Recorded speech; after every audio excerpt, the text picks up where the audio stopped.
आज का हमारा टॉपिक है सामाजिक विघटन, सोशल डिसऑर्गेनाइजेशन। समाज में दो प्रकार की क्रियाएं होती हैं, ये सभी हमको पता है। एक होती है संगठन और दूसरी होती है विघटन। चूँकि संगठन के बारे में हम पढ़ चुके हैं, आज हम पढ़ेंगे विघटन।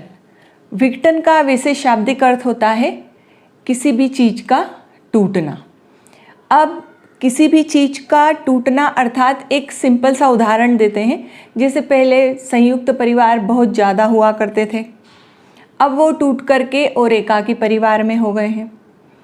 दूसरा, किसी भी अंतःक्रिया का एक क्रम टूट जाता है या इंटरेक्शन समाप्त हो जाता है, तो उससे भी विघटन की स्थिति उत्पन्न होती है।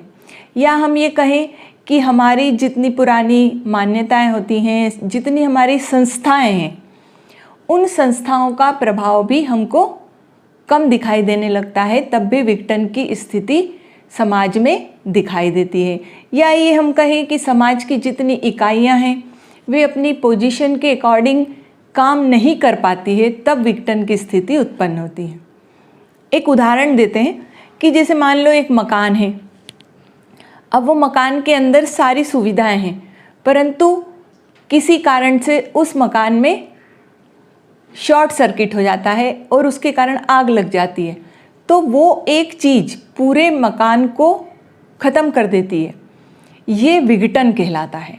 या हम ये कहें, आजकल हमारे हाथ में, सबके हाथ में मोबाइल होता है और मोबाइल के अंदर सारी चीज़ें हैं, पर एक चीज़ नहीं है, मान लो बैटरी नहीं है, या बैटरी भी है तो नेटवर्क नहीं है। तो ये चीज़ जो है, ये एक सिंपल सा एग्जाम्पल है जो मैंने आपको बताया कि ये विघटन कहलाता है। अब दूसरी बात हम ये कर सकते हैं कि समाज में कई तरह के लोग अपने अपने पदों पर रह कर के काम करते हैं, और यदि वो अपने कार्यों को सुचारू रूप से ना करें तो भी समाज के अंदर सामाजिक विघटन जैसी स्थिति उत्पन्न हो सकती है। अब इसके लिए अनेक समाजशास्त्रियों ने अपनी अपनी परिभाषा दी है।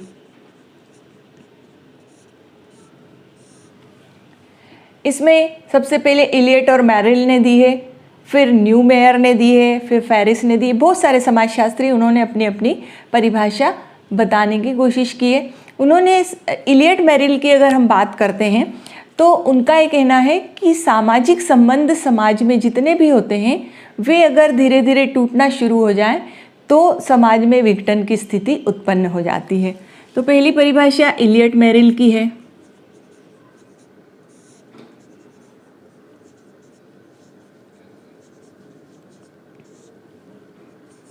फिर दूसरी है न्यूमेयर की। न्यूमेयर ने बताया कि समूह के स्वाभाविक जो क्रिया है उसमें किसी भी प्रकार की बाधा उत्पन्न हो।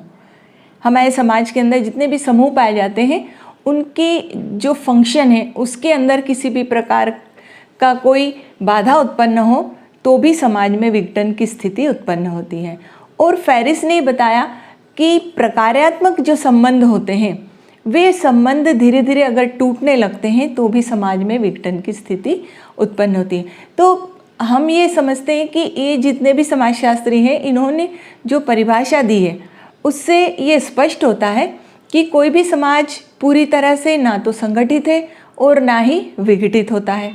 संगठित समाज जितने भी होते हैं वो वास्तव में प्रगति की ओर बढ़ते हैं, पर हम ये नहीं कह सकते कि संगठित समाजों के अंदर किसी भी प्रकार का कोई विघटन नहीं होता है।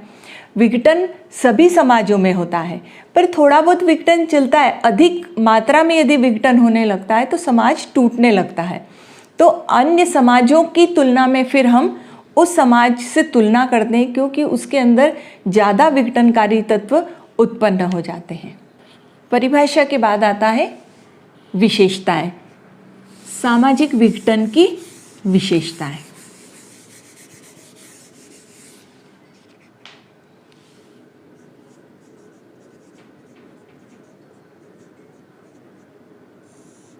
Characteristics of social disorganisation.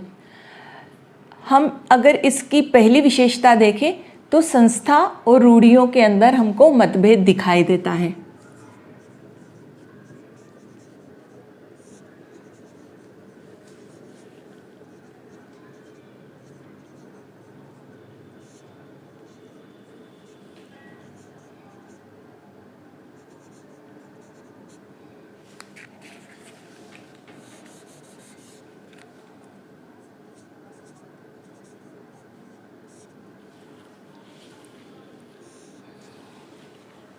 संस्था हमें पता है कि हमारी जितनी भी प्राचीन प्रथा परंपराएं हैं, मूल्य हैं, वे सभी हम संस्था के अंतर्गत रखते हैं, हमारी जितनी रूढ़ियाँ हैं। तो वर्तमान समय में क्या हो रहा है कि व्यक्ति शिक्षित हो रहा है, समाज के अंदर उसकी सोच निरंतर बदलती जा रही है। वह परिवार, विवाह, जाति, छुआछूत आदि में किसी भी प्रकार से कुछ भी मानने को तैयार नहीं है, क्योंकि शिक्षा ने व्यक्ति को एक साथ पढ़ने का मौका दिया है, काम करने का मौका दिया है।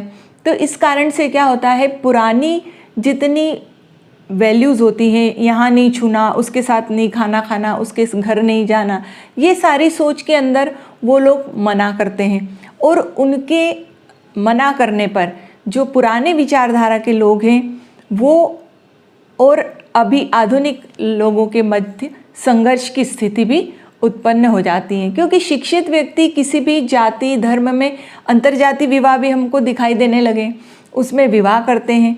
तो ये जो विवाह करते हैं उसके अंदर भी दो समूहों के अंदर या दो जातियों के अंदर भी आपस में संघर्ष जैसी स्थिति हमको दिखाई देती। पुरानी मान्यताओं का टूटना विघटन कहलाता है। तो ये पुरानी जितने वैल्यूज़ हैं हमारी संस्थाओं के, रूढ़ियों के, उनके अंदर फिर ये जब टूटती हैं तो आपस में मतभेद उत्पन्न होते हैं और संघर्ष जैसी स्थितियाँ बन जाती हैं। दूसरा कारण है एक समूह से दूसरे समूह के कार्यों का हस्तांतरण।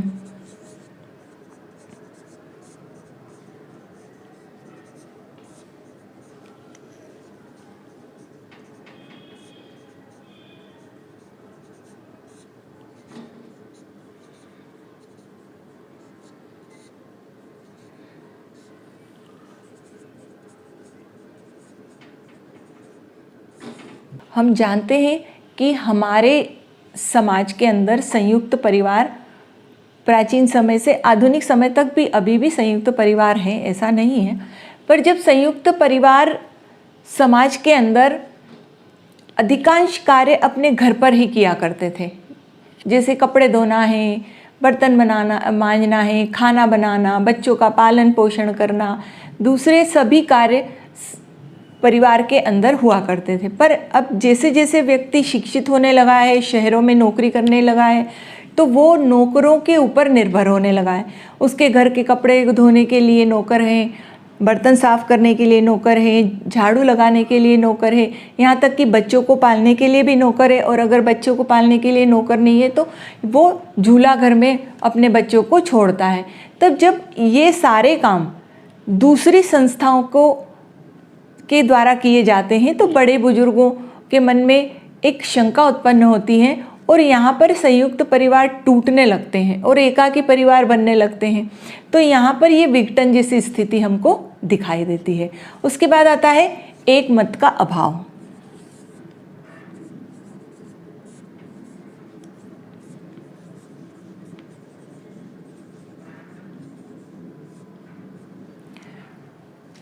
कभी भी एक जनरेशन दूसरी जनरेशन से सहमत नहीं होती है, एक पीढ़ी दूसरी पीढ़ी के साथ में सहमत नहीं हो पाती, क्योंकि एक कल्चरल लैग आ जाता है, एक संस्कृति के साथ में विलंबना आ जाती है। जैसे पुरानी पीढ़ी की सोच अलग होगी, नई पीढ़ी की सोच अलग होगी, तो वो सोच वो समझा नहीं पाते हैं और अपनी बात जब समझा नहीं पाते हैं तो उनके बीच के अंदर भी कई बार झगड़े होते हैं और पारिवारिक विघटन जैसी स्थिति हमको दिखाई देती है। इसके बाद आता है सामाजिक नियंत्रण के साधनों का प्रभावशाली होना।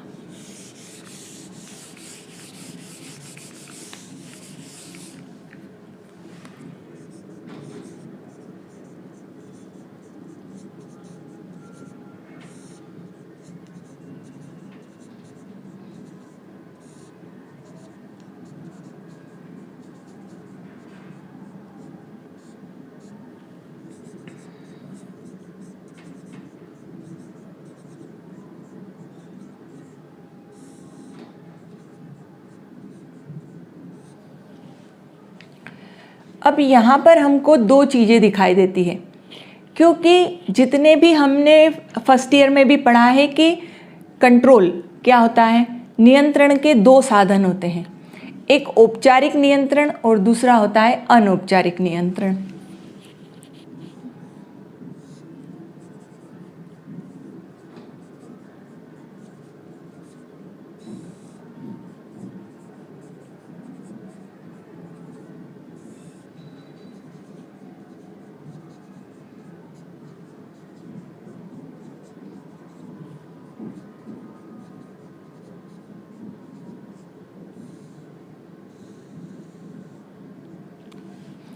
जितने भी औपचारिक नियंत्रण होते हैं उसके अंतर्गत हम पुलिस, कोर्ट, न्यायालय इनको रखते हैं।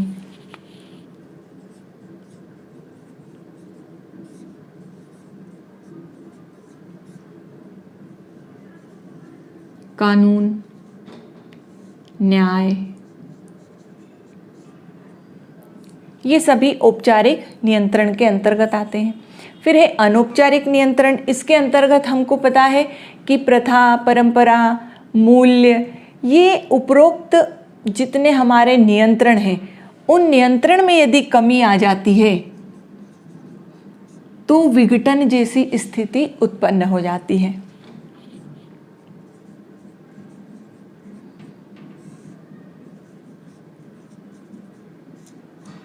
तो नियंत्रण के साधनों में अगर कमी आती है तो विघटन जैसी स्थिति उत्पन्न होने लगती है समाज के अंदर। अब यदि हम देखते हैं संगठन और विघटन में क्या अंतर है, तो अगर हम मत के अकॉर्डिंग देखें तो यहाँ पर सभी एक मत होते हैं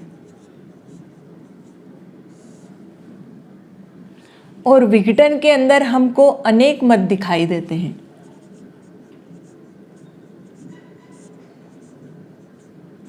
जब अनेक मत होंगे तो निश्चित रूप से व्यक्ति अपनी अपनी बात रखेंगे और विघटन जैसी स्थिति उत्पन्न होगी। और संगठन यदि यूनिटी है तो सभी एक ही बात के ऊपर तैयार हो जाएंगे। दूसरा, अगर हम देखते हैं तो परस्पर विश्वास होता है संगठन में।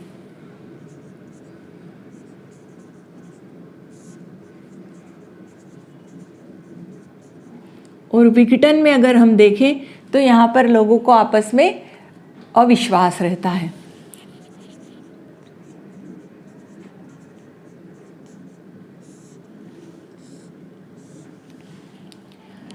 अगर हम हितों की बात करें तो हित और रुचि संगठन में सबकी समान होती है।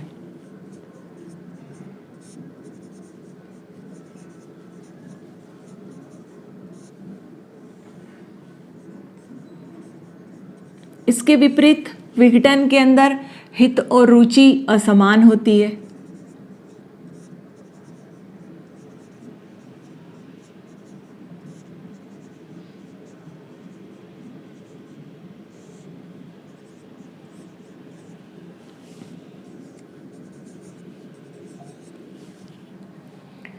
अगर हम संगठन में देखें तो जो व्यक्ति जिस पद पे काम कर रहा है वो समझदारी से काम करता है, उसके व्यवहार के अंदर भी हमको समझदारी दिखाई देती है।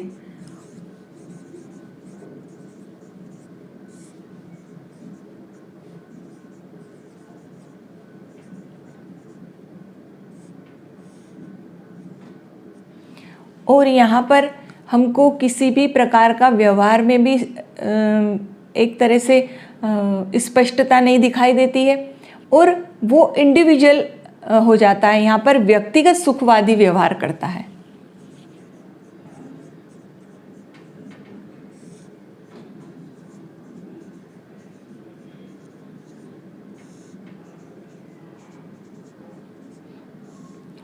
केवल अपने लिए, अपने सुख के लिए वो हर चीज को देखता है। फिर यदि संगठन में हम देखते हैं तो कर्तव्य किस प्रकार का है, व्यक्ति अपने कर्तव्य पर बल देता है।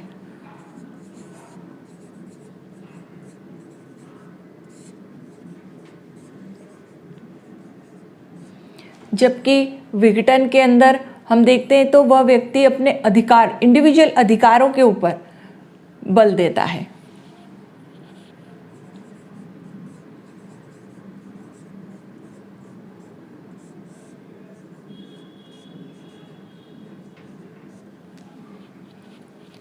इसी के बाद अगर हम देखते हैं सामाजिक संगठन के अंदर तो व्यक्ति नियमित कार्य करता रहता है और शांति और सुखपूर्वक कार्य करता है, रेगुलर आता है और काम करता है।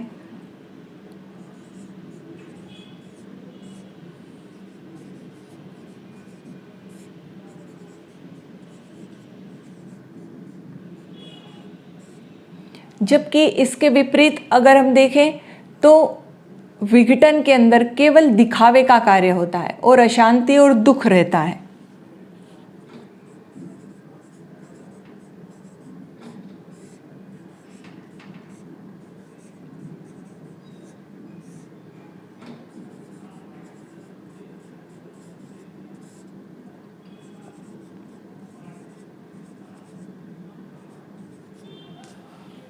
फिर हम देखते हैं तो संगठन के अंदर जो व्यक्ति स्थिति जिस पोजीशन में होता है उसी के अकॉर्डिंग वो काम करता है।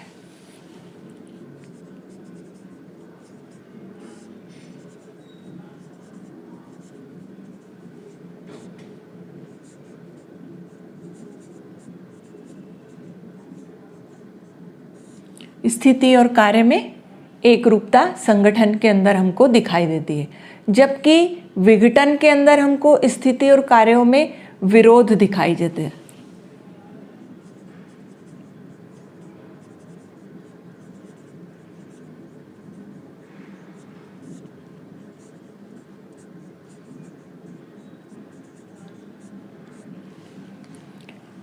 अगर हम संगठन के अंदर देखते हैं तो जितनी भी हमारी संस्थाएं हैं या हमारे जितने भी वैल्यूज़ हैं उसके अकॉर्डिंग संगठन के अंदर काम किया जाता है, जबकि विघटन के अंदर उसके विपरीत संस्थाओं से संघर्ष चलता रहता है, प्रथाओं परंपराओं से संघर्ष चलता रहता है।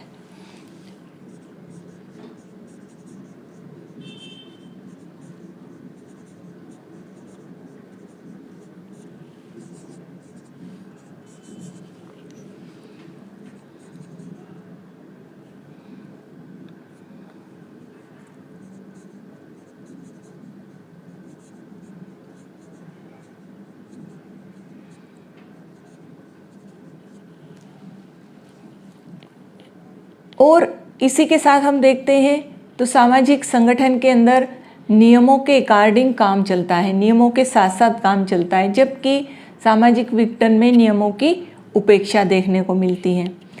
और एक चीज़ लास्ट में और हम कह सकते हैं कि व्यक्ति और समाज साथ साथ काम करते हैं तो वहाँ पर संगठन बना रहता है।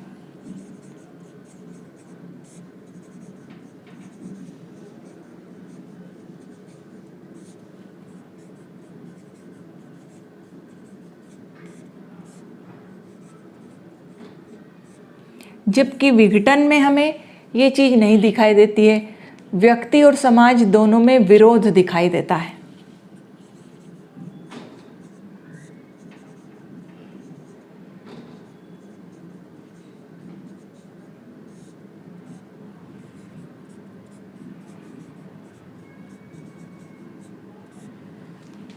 तो ये इतने सारे अंतर हमको सामाजिक संगठन और विघटन में देखने को मिलते हैं।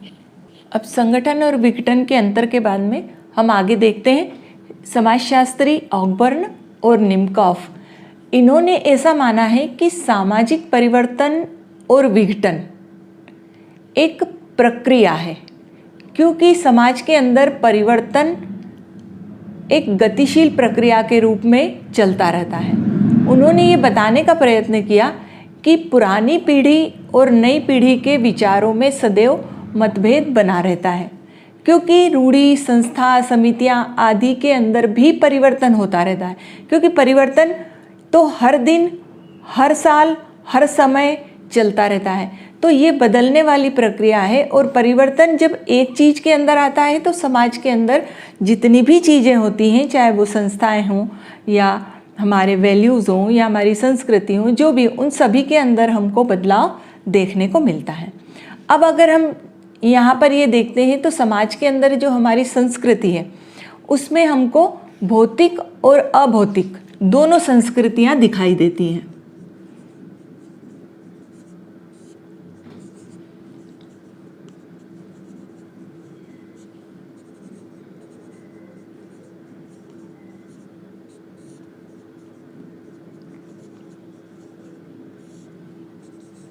और हम सभी जानते हैं कि भौतिक संस्कृति के अंदर बहुत जल्दी परिवर्तन आता है, क्योंकि जितनी भी हमारे आसपास भौतिक वस्तुएं हैं वे सभी भौतिक वस्तुओं के अंदर परिवर्तन हमको, अगर हम आज से 50 साल पहले और आज देखते हैं तो हमको बहुत ज़्यादा चेंजेस देखने को मिलते हैं। और यही कारण है कि भौतिक संस्कृति अभौतिक संस्कृति से आगे निकल जाती है, और जब ये आगे निकल जाती इसका ग्राफ बढ़ जाता है और ये पीछे रह जाती है, तो ये जो गैप के बीच का जो ये गैप है, इस गैप को हम सांस्कृतिक विलंबना कहते हैं।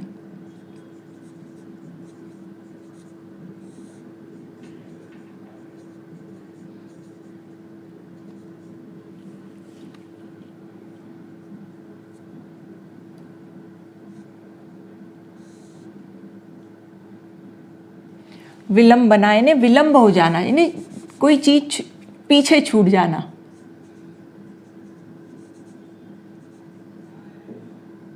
कल्चरल लैग या सांस्कृतिक विलंबना कहलाती है, क्योंकि भौतिक संस्कृति की जो स्पीड है, जो गति है, वो अभौतिक संस्कृति से बहुत ज़्यादा है। तो इसके कारण इन दोनों के बीच में सदैव और हमेशा सांस्कृतिक विलंबना जैसी स्थिति बनी रहेगी। इससे भी सामाजिक विघटन शुरू हो जाता है, अर्थात परिवर्तन भी एक तरह से विघटन की स्थिति को उत्पन्न करता है। आधुनिक समाज गतिशील समाज है और गतिशीलता में सदैव परिवर्तन हमको दिखाई देता है।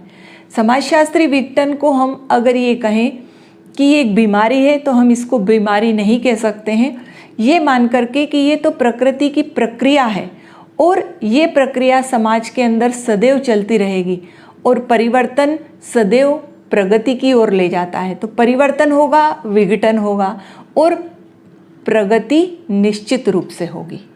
अब इसके बाद आता है प्रतिस्पर्धा, कंपटीशन।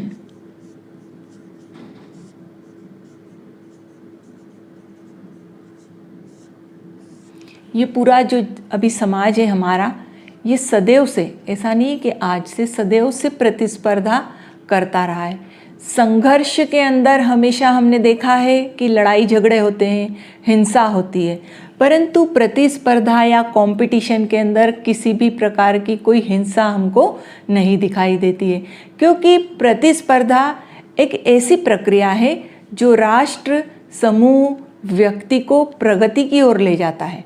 सभी क्षेत्रों में हम देखते हैं तो प्रतिस्पर्धा आज हमको देखने को मिलती है, चाहे कोई वस्तु का प्रोडक्ट हो, या हम ये कहीं विद्यार्थी हो, या डॉक्टर हो, वकील हो, इंजीनियर हैं, पत्रकार हैं, कवि हैं, सभी एक दूसरे से प्रतिस्पर्धा कर रहे हैं। और प्रतिस्पर्धा होना भी चाहिए, क्योंकि जहाँ पर सीमित वस्तु होती है या सीमित पद होते हैं, वहाँ पर मांग अधिक होती है, और जहाँ पर मांग अधिक होगी तो निश्चित रूप से वहाँ पर उसको प्राप्त करने वाले लोग अधिकांश उसी क्षेत्र की ओर दौड़ने लगेंगे। अब इसके बाद आता है विशेषताएं।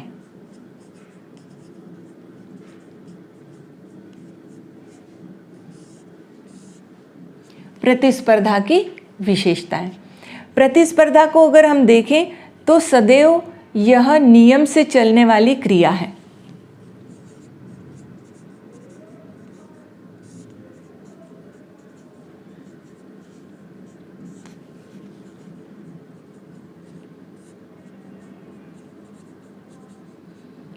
क्योंकि हमें पता है कि किसी भी कंपटीशन में अगर कोई व्यक्ति उतरता है या जाता है तो उसको उस कंपटीशन के सारे रूल्स रेगुलेशन को फॉलो करना होता है, उन सारे नियमों का पालन करना होता है। और दूसरी बात, जो प्रतिस्पर्धा होती है वो दो या दो से अधिक व्यक्तियों के बीच होती है।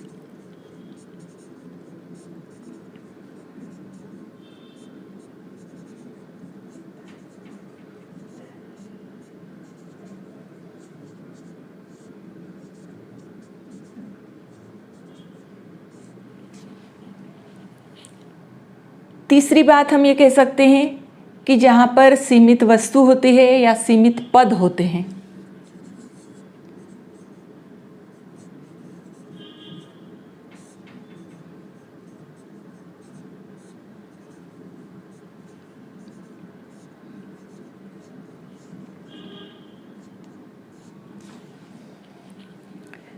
और यह प्रक्रिया अवैयक्तिक होती है,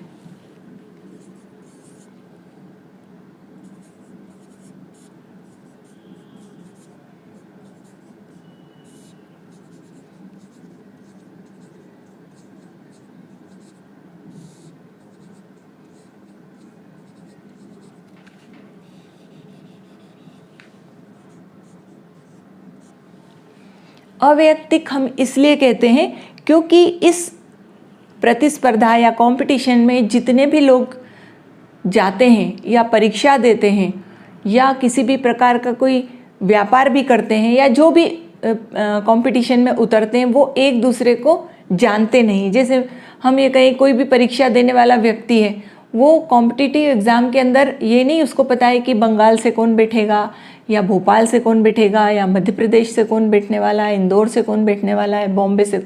वो वहाँ पर जा कर के सेंटर पर परीक्षा देता है, इसलिए वो अवैयक्तिक अननोन है एक तरह से। फिर ये जो होती है प्रतिस्पर्धा, वो अहिंसात्मक होती है,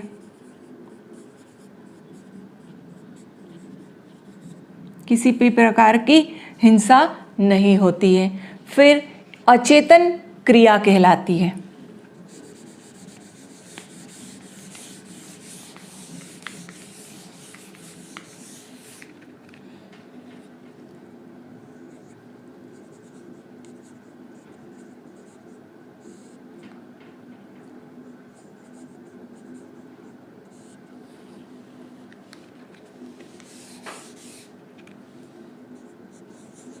केवल अपने प्रति ही जागरूकता होती है, दूसरे के प्रति नहीं कि उसने कितनी पढ़ाई करी है या वो किस प्रकार से कंपटीशन में उतर रहा है, ये होता है। और ये जो प्रतिस्पर्धा जैसी प्रक्रिया है, ये समाज के अंदर निरंतर चलती रहती है।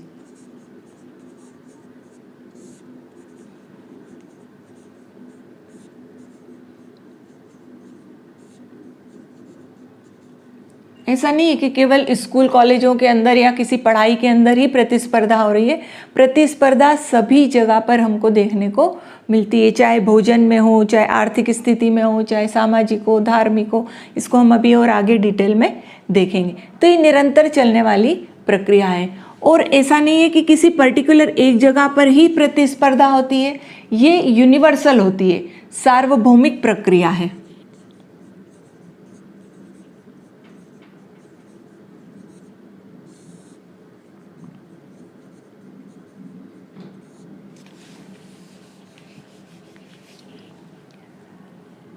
तो ये सारी इसकी विशेषताएं हैं। इसके बाद आता है प्रतिस्पर्धा के प्रकार। ये दो प्रकार के होते हैं, वैयक्तिक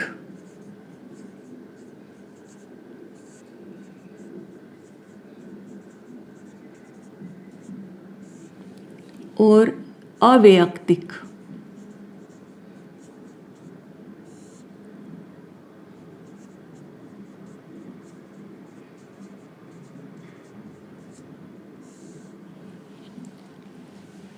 इंडिविजुअल कंपटीशन, इसके अंदर हम देखते हैं कि एक व्यक्ति, एक विद्यार्थी जिसको कि कलेक्टर बनना है, डिप्टी कलेक्टर बनना है, वकील बनना है, इंजीनियर बनना है, तो वो अपनी स्वयं की पढ़ाई करता है और वो स्वयं को इतना तैयार करता है कि वो कंपटीशन में जब भी उतरे तो वो सिलेक्ट हो जाए। इसके अलावा हम ये भी देखते हैं राजनीति के अंदर, जैसे चुनाव है, विद्यार्थी हो गए या किसी भी तरह का खेल हो, है ना, या फिर हम कह सकते हैं कि जैसे मान लो कुश्ती, ये सारी चीज़ें जिसके अंदर की व्यक्ति एक दूसरे को, चुनाव के अंदर व्यक्ति जानता भी है, खेलकूद में जानता है। विद्यार्थी जब कॉलेज के अंदर परीक्षा देते हैं तो एक ही क्लास के अंदर जितने विद्यार्थी होते हैं वो एक दूसरे को जानते हैं, या कॉलेज के अंदर कोई कंपटीशन एग्ज़ाम होती है या कोई कॉम्पिटिटिव डिबेट्स होते हैं, उसके अंदर वो एक दूसरे को जानता है। व्यक्तिक मतलब एक दूसरे को जानना, सीमित दायरे के अंदर यदि कंपटीशन होती है, प्रतिस्पर्धा होती है, तो एक दूसरे को व्यक्ति जानते हैं। यहाँ पर हम कॉलेज के विद्यार्थी लिख देते हैं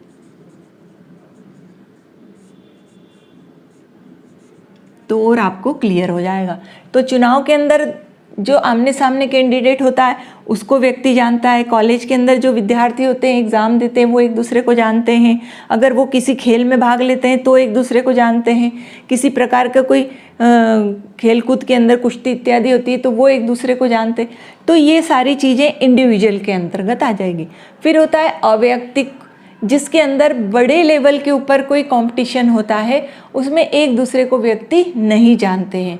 जैसे मान लो यूपीएससी की एग्ज़ाम है, एमपीपीएससी की एग्ज़ाम है, केट है, क्लेट है, तो ये सारी जितनी परीक्षाएं होती हैं इनमें व्यक्ति कहाँ से किस जगह से आता है, कौन से सेंटर पे जाना है, उसके पास में कौन बैठा है एग्ज़ाम दे रहा है, वो एक दूसरे को नहीं जानते हैं।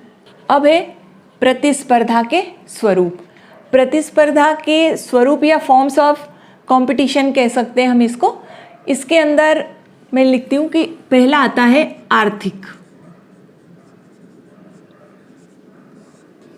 प्रतिस्पर्धा।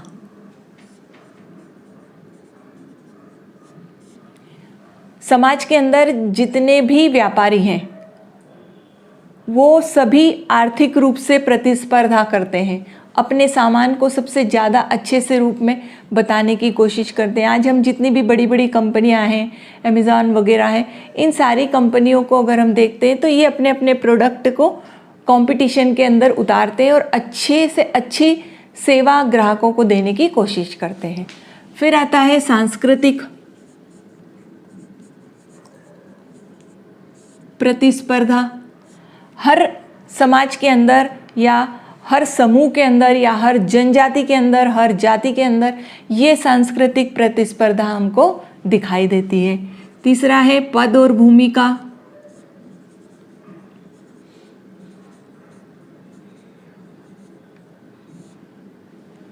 इसमें प्रतिस्पर्धा अच्छे काम करने वाले व्यक्तियों के बीच में भी प्रतिस्पर्धा चलती रहती है कि वो अपने अच्छे अच्छे काम करके और अपने ऊपर वाले जो ऑफिसर है उनको दे ताकि उनका भी जल्दी और प्रमोशन हो। फिर है प्रजाति प्रतिस्पर्धा।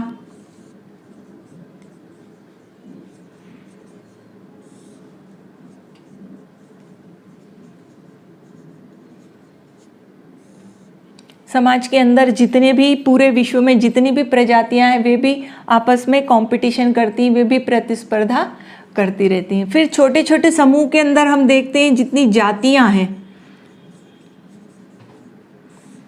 समाज में जितनी भी जातियां हैं उन सभी में भी हमको कंपटीशन या प्रतिस्पर्धा दिखाई देती है।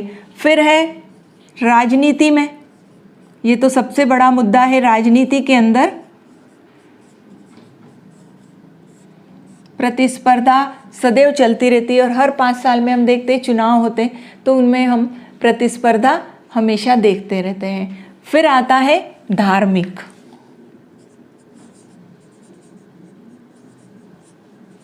प्रतिस्पर्धा।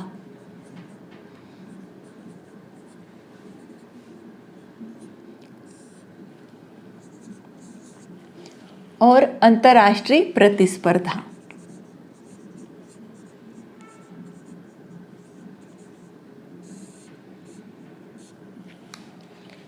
तो प्रतिस्पर्धा के इतने सारे हमको स्वरूप दिखाई देते हैं। अब इसके बाद आता है प्रतिस्पर्धा के कार्य। कौन कौन से उनके वर्क हैं या कौन कौन से कार्य हैं, फंक्शन हैं जो कि प्रतिस्पर्धा के द्वारा किए जाते हैं। तो पहली बात तो हमको ये दिखाई देती है कि प्रतिस्पर्धा कम खर्च में उत्तम सेवा देता है।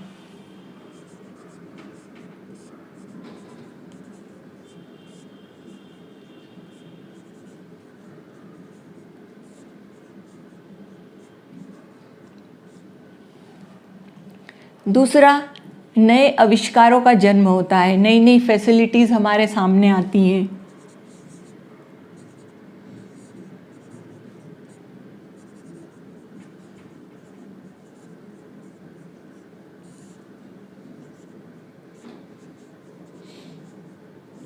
अगर हम समाज के अंदर देखें तो छोटी से छोटी चीज़ और बड़ी से बड़ी चीज़ों के अंदर भी हमको वैरायटी देखने को मिलता है। उसके बाद में है श्रेष्ठता की हम चयन कर सकते हैं। हम उन सभी चीज़ों के अंदर से जो बेस्ट चीज़ होती है उसको हम खरीदते हैं।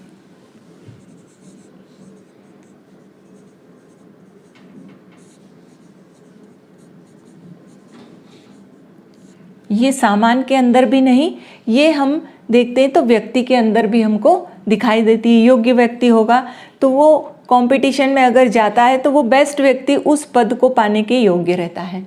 और योग्यता के आधार पर ही हम उत्तम चीज़, कुशल और क्षमतावान चीज का निर्माण करते हैं या उसको हम प्राप्त कर लेते हैं।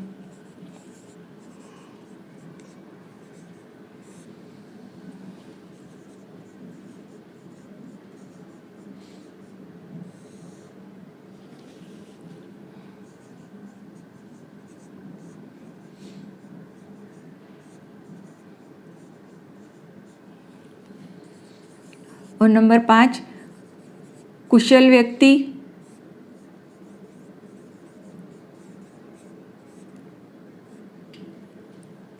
अपनी योग्यता से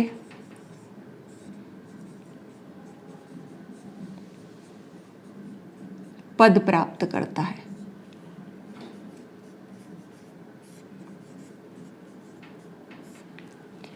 क्योंकि हमें पता है कि कंपटीशन जो होता है वो कई जगह पर होता है और कई एग्ज़ाम में भी होता है, परंतु जो व्यक्ति इंटरव्यू के बाद, एग्ज़ाम के बाद में जो इस पद पर पहुंचता है वो योग्य व्यक्ति ही और कुशल व्यक्ति ही समाज को प्राप्त होता है। तो ये प्रतिस्पर्धा के कार्य हैं।